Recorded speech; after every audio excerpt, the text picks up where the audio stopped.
Is it wrong for Christians to eat so much food that they pass out in a food coma? That was the question I was faced with in the basement of a building off of Hollywood Boulevard. My wife and I had been invited to one of the world premiere of one of the Star Trek movies. I don't remember which one, but we was at Grauman's Chinese Theater, and when it was over, we and hundreds of others and the stars and VIPs all headed over across the street to this building that had been all set up, and we found our way into one room, and dinner was all set up. It was fabulous, and ate plenty. And I just assumed that all the other rooms had the same food. But to my despair, I got into another room, and they had different kinds of amazing food. And of course, I had to try some of that. And that happened room after room. And then we got to the big room where the stars were. And oh my gosh, they even had new food. Well, Carolyn had stopped eating many rooms before. I was stuffed. But as we walked back down the stairs to the first floor, I said, isn't it interesting? There's been no dessert.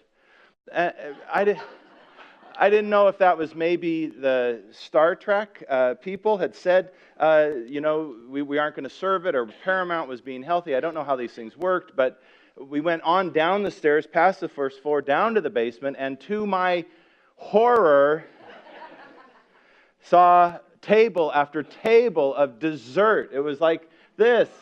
Oh my gosh. Which, of course, I had to eat. I mean, it was there. So I was asking, is it acceptable for Christians to eat so much they pass out? I'm not going to tell you if I did or not, but I'm going to talk about this really important topic, self-control. I do not speak as one with experience. I speak humbly as one who sees off a far country and hopes someday to visit that place.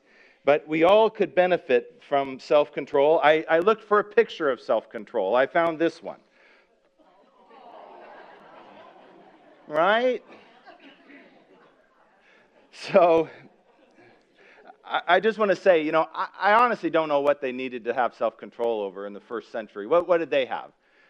Fish and pita bread and fermented goat's milk. So, but if they needed it, oh my gosh, do we need self-control in the 21st century? Absolutely. And there was need for self-control back then because Paul wrote the book of Galatians, and he said, with all the other fruit of the Spirit, he added, and self-control. So just of the 9 fruits of the Spirit, which one do we get in most trouble for not having? I'll give you a hint. It's not joy, right? We can do fine. I mean, people get along fine with no patience or peace or even kindness, and they can still be successful. People seem to grow to heights of success without gentleness, but you can't raise a family or even raise a nation without self-control. And we see the damage and destruction of life, whether it's in Hollywood or in politics or worse of all, in faith, when we don't have self-control. So I've been talking about food, but I want to include the rest of you in this topic. So just in case food's not your thing, there are a few other places we could afford to have some self-control. For example, just dieting in general. How about waking up on time? Money management. Managing our emotions, the use of time. How about social media? Time spent on Facebook and time spent tweeting and all of that. Your phone, do we put it away during meals, or are we all sitting around the table all engaging with people who aren't there?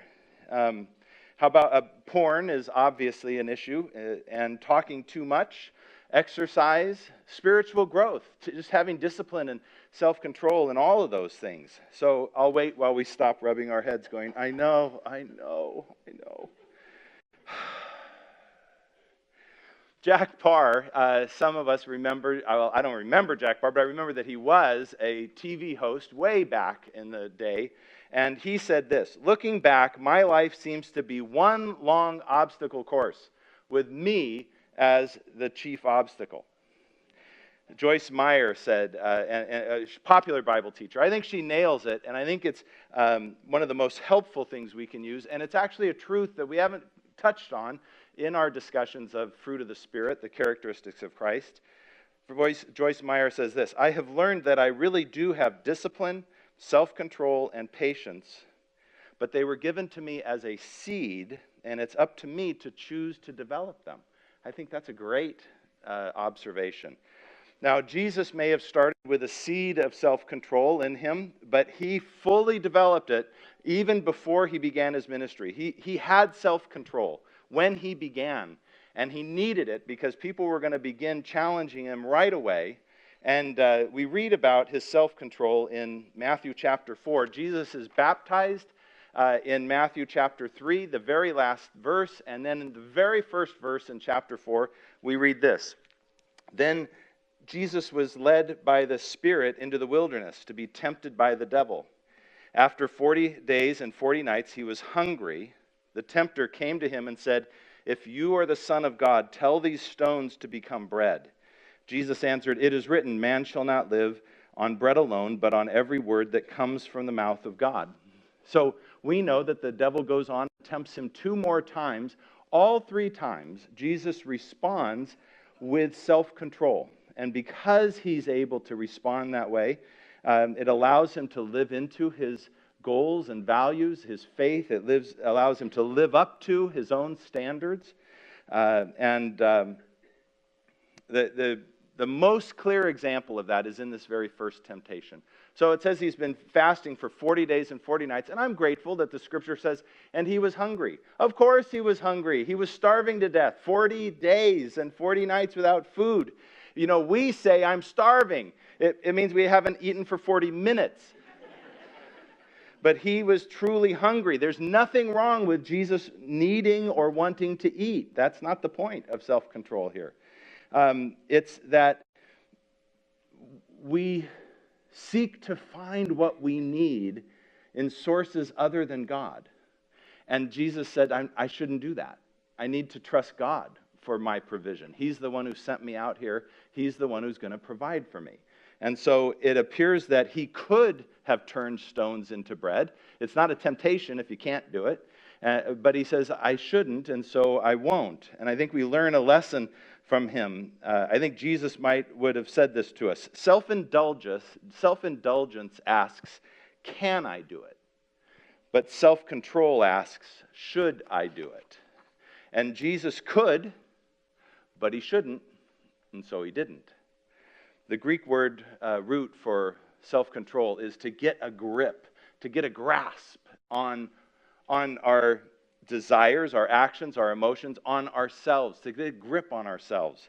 So I'm going to show you a video that reenacts a 50-year-old experiment with children. They took children and they put them in a room with a marshmallow, and they said, if you can not eat this marshmallow for 15 minutes, then I'll come back and I'll give you another one, so you'll have 2. And so that's what happened, and this is it. All right, here's the deal.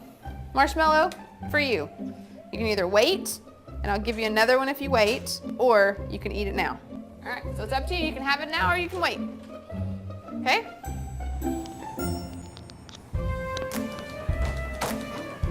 I'll be back. Stay in the chair, okay? Okay.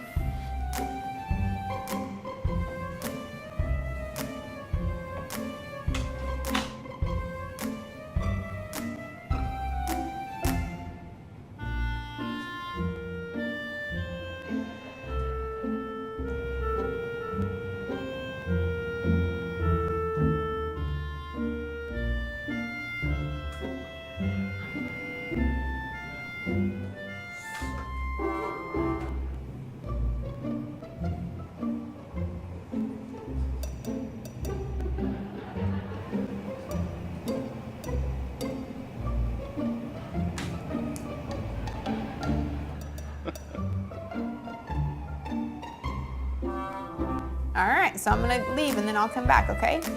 See So you can either eat it right now or you can wait. Either way, okay? Okay.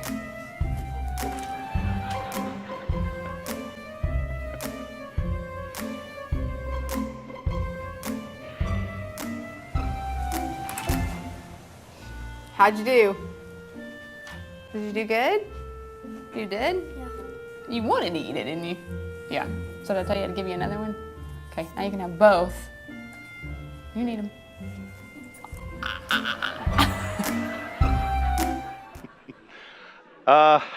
We can only have self-control for so long. Oh my gosh. So from this video and from Jesus, we can get some sense of how we can develop self-control.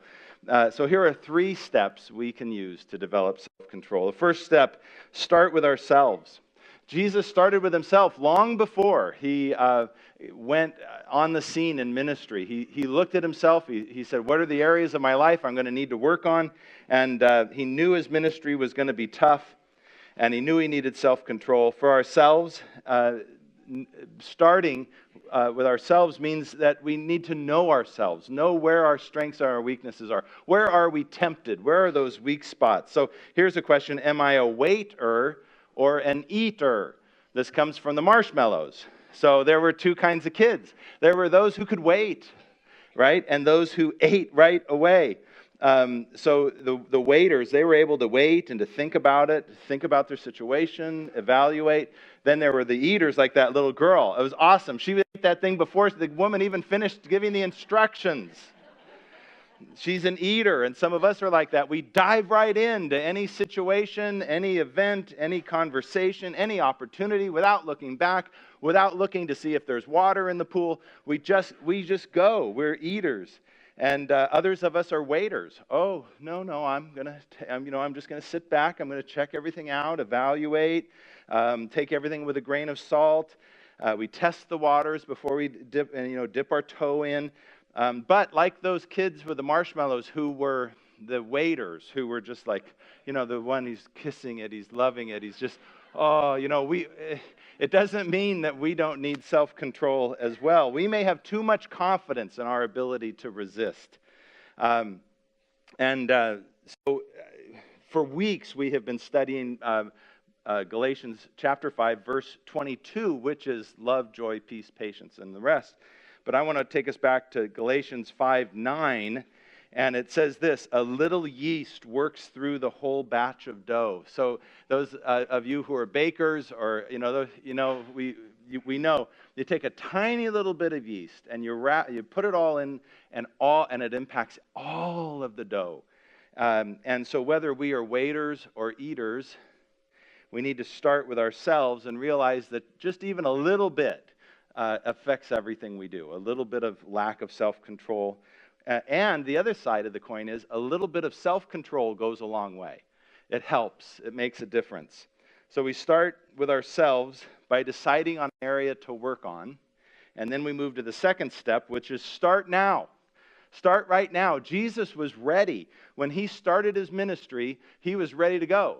We get into business, we get into housekeeping or raising kids or living our life and with the thought, well, maybe I'll have self-control someday. I mean, we haven't worked on it. We need it.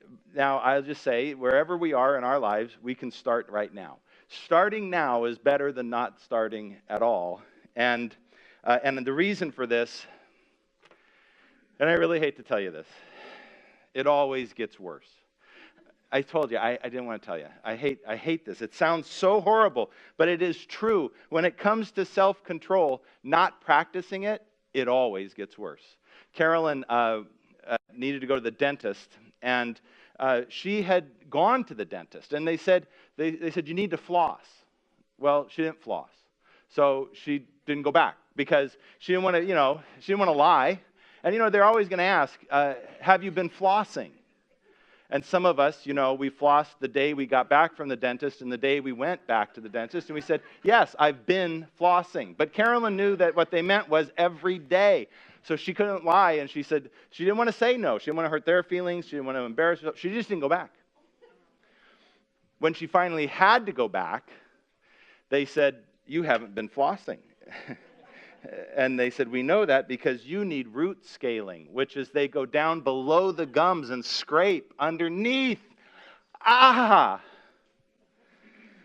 Okay, I wouldn't even tell you that story, except for this. She so hated the root scaling that she... Okay, now what do you want the rest of that story to be? That she flossed, right, exactly. What we want the story to be is that she flossed every day, and she became so proficient at it that not only did she never have any trouble with her gums again, but her dentist recommended her and referred her to other patients who were concerned. That's not what happened. That's what would have happened if she'd had self-control. What happened was she hated the root scaling so much that she didn't go back to the dentist. And she didn't floss. And when she had to go back to the dentist, they had to do it again. The root scaling. Oh my gosh. Friends, it always gets worse. Okay, so now she is the most self-controlled flosser you will ever meet. She has a water pick. She has an electric toothbrush. It's going off every night. So when it comes to self-control, if you don't have self-control, it always gets worse. And we learned that from the kids with the marshmallows, right? So the ones who smelled it and stared at it, it always gets worse. Then they took little pieces of it, and it doesn't help. If you say, I just have a little bit, it doesn't help. It always gets worse. And this idea it comes from Paul as well in the book of Colossians. He is trying to help the believers begin to transform their lives, to become more like Christ, to take on the character traits of Jesus. And so he says in Colossians 3, set your hearts on things above and set your minds on things above. And then he says in verse 5, put to death, therefore, whatever belongs to your earthly nature, sexual immorality, impurity, lust, evil desires, and greed, which is idolatry. So he gets to the point, right? I mean, what self-control sermon wouldn't be, complete without talking about this stuff? It's in our thought lives and in our relationships where the hardest part of self-control exists. But this is not just a list. If this is just a list, it's an odd list. It's not. It's a process. These are steps. And the thing is that we have to turn them around because Paul started with the worst thing, sexual immorality, and then he backs up to the beginning. So we're going to turn it around and we're going to walk through this list, looking at it like this in order. Idolatry, greed, evil desires, lust, impurity, sexual immorality. Now this is one of those things that we just kind of read over in our devotions and we don't pay any attention to. That you'll never find this one crocheted and up on your wall. It's not on any pillows. But it's so important. We have all lived through this in one way or another. Idolatry, this is one of those things where you go, oh yeah, I got no idols. I got a bobblehead on my dashboard, but I don't have any idols in the house. That's not what we're talking about. Idolatry is looking to other things for what we should look to God for. And we say, oh, I don't do that. But I think idols may be far more common than we realize. For example, where do we turn to for happiness, for significance and purpose in life, for direction in our lives? For security and retirement. Now, I know we're in church, so it's an easy answer. We always, the answer is God. But in real life, we often look to other places for those things. We don't even know that we're looking to other places for those things and not looking to God. We're trusting something else. And I didn't realize it until I stood with 2 lottery tickets in my hand. This one, I was talking to 2 friends. We meet every week for coffee, and then we get a lottery ticket. And this one, I said to the 2 of them, this one's ours. This is for the 3 of us. Because the lottery was up to $300 million. And a quick calculation will tell you that $300 million, if you take an upfront lump sum and then separate out all the federal taxes, that it turns out to be 10%. That if you're dividing it 3 ways, each of you gets 10%. Okay, the fact that I have that equation in my mind should already tell you this is going in the wrong direction. But anyway, so we each get 30 million. And I said, this one is for Carolyn and me because, it's up to 300 million. And one of my friends says, well, Neal, is 30 million not enough? And I laughed, but inside I went, no. Not if I can have 300 million. But that set off a bell in my head and in my heart. I said, ooh, that hurts a little bit. Really? 30 million is not enough? Because it really wasn't. I realized I was looking at the lottery. I didn't expect to win the lottery, but I was looking at it, if only I could win the lottery. Look at all the things I could do. The way I could be in charge of everything. I wouldn't have to trust for a new job or for my retirement or the 401k. And I could give money to the church and to ministry and to my kids, and I'd still have enough for me. And it was like, I was looking to this thing for happiness. And the ridiculousness about idols is you're never going to get it from the idol, but you look for it, you long for it. And I was like, ooh, this is not good. It got worse. Remember? I tell you, it always gets worse. So here's how it got worse. I actually said it out loud to them. I said, no, 30 million is not enough. If I can have 300 million. Friends, that's greed. That's greed. I wanted 300 million. Here's the problem. I had taken 2 steps down the path and not even known it. I'd gone through idolatry and then gotten to greed, and I didn't even realize it. And oh my gosh, I hit the brakes hard. I told them, guys, I have got to think about this. This is not right. It's not good for me. And I spent time thinking. Then I came to them and I shared it and I asked them to pray for me. I went to prayer. I said, Lord, forgive me for looking to other things for satisfaction. And I want to look to you. Would you remove the idol? I want you to know I worked on that. To some degree, I have overcome it. I will let you know. I would be fine with 30 million.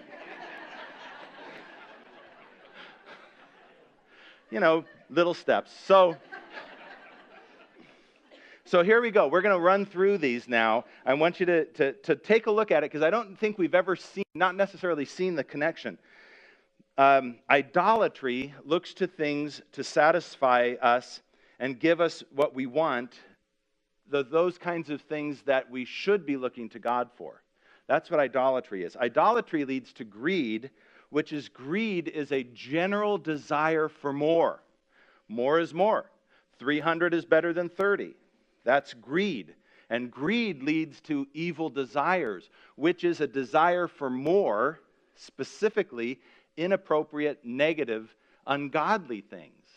So greed moves into evil desire. And evil desires lead to lust, which is that desire, that want for inappropriate things focused into and personified, maybe into an individual or a specific thing. Lust takes that and fine-tunes it. And impurity is acting out on the lust. So up until now, it's all been up here, and now at impurity, we act out in inappropriate ways the lust and the impurity and the greed and the idolatry. And sexual immorality takes that impurity and crosses a line that we cannot uncross. That it is so hard to come back from. That takes us into places where we've hurt ourselves, we've hurt others, and it's just the end of a long list. We can get off the train at any stop. And I said that Paul doesn't mince words. He's really just pointing out something that is obvious that we know by instinct or sometimes by experience. We need to start now because it always gets worse. When I felt that idolatry, I began to pray. And I turned to my friends I ask them to be with me. Listen, reading and memorizing Colossians 3 is a good step, is a good process for that. We can't insist on total self-control in the moment. I could white knuckle it and say, okay, I'm never going to want anything from the lottery again. And that'll last till next Friday. But we need to start now and not try to make it all happen at once, but do our third step, which is start small. As with any change, we start small. If you try to start big and grand, you're going to fall apart. Did you notice the boy who made it all the way to the end with the marshmallows throughout the video? He's looking off. He's the one who's ignoring it. He's not looking at it. He's trying to imagine that it's not there. Okay, that's small. Those are tiny little things, but it was enough. It worked. It got him to the whole 15 minutes. So I want to go back to Joyce Meyer's comment that self-control is like a seed and we need to develop it. So how do we develop that seed? I'll just give you an example from Carolyn and I. We developed a few rules, family rules. This is behavior modification. And it is seriously just starting small. So here are our 3 rules. If we have to make a major decision immediately, the answer is no. That takes all the pressure off of us. I can't make this decision. If you say, I can't actually say yes. If you say I have to make it immediately, it's automatically no. Second, we must talk to each other and be in agreement before we can make a major decision. That seems obvious. If you've ever been to Best Buy with a man, he's often or I've heard Home Goods for women, that's one of those. We have to be in agreement on that vase or that 60-inch TV. We have to be in agreement. And the third one is, remember, this is not the last time an opportunity is going to present itself. You know, the world wants to say, last time, this is it, best time, deal of a lifetime. It's a floor model. It'll never come again. You know what? This is not the last time an opportunity is going to happen. So I'm just going to wrap up with a story of how we use those things. First of all, we started with ourselves. We said, you know what? This self-control problem is our problem. We have issues we need to work on. And we decided we need to do this now. And then we said we need to start small. And so we said, let's create these 3 rules. And if you want to do something with self-control, there's this wonderful thing out there. It's funny how they've done this, but there is an entire industry that has developed a self-control test. And it invites people for free to come and be a part of it. And the interesting thing about this is people love this test so much that they sometimes drive a long way, sometimes fly to a test site. And it's a 90-minute test of our self-control. Now, they don't call it that. What they call it is a timeshare presentation.